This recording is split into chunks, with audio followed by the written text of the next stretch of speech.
Vous avez consacré un chapitre sur Taïwan.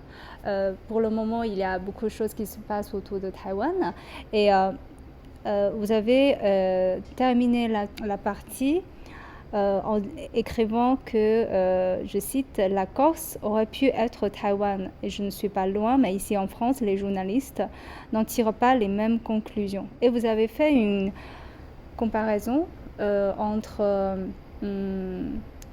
le Kuomintang et le Vichy à l'époque. Donc, pouvez-vous nous expliquer davantage quel est votre point de vue sur ce qui se passe à Taïwan et le fond du problème de Taïwan, selon vous? Je pense que le problème de Taïwan, c'est que c'est une île qui a été prise en otage, en quelque sorte, par les événements de la fin de la guerre civile chinoise, puisque tout le monde le sait, le Kuomintang, le KMT, s'est réfugié là-bas avec armes et bagages, les bagages étant tout ce qui était dans le palais impérial, tous les objets d'art.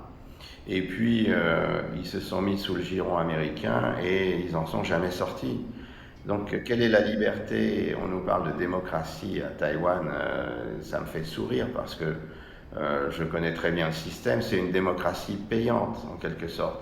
On achète les votes. Et puis surtout, la dirigeante actuelle ne contrôle qu'un tiers de la population, mais elle agit comme si elle parlait pour 100% des Taïwanais. Le problème, c'est que Taïwan est devenu un business. C'est un business très important pour l'industrie militaire des États-Unis au niveau des achats et des ventes d'armes. Au niveau stratégique, ça n'a pas beaucoup d'importance. C'est-à-dire que ce n'est pas Taïwan qui pourrait aller envahir la Chine ou gagner une guerre contre la Chine. Donc, c'est un marché de dupes. C'est une situation de dupes qui ne profite qu'à quelques-uns.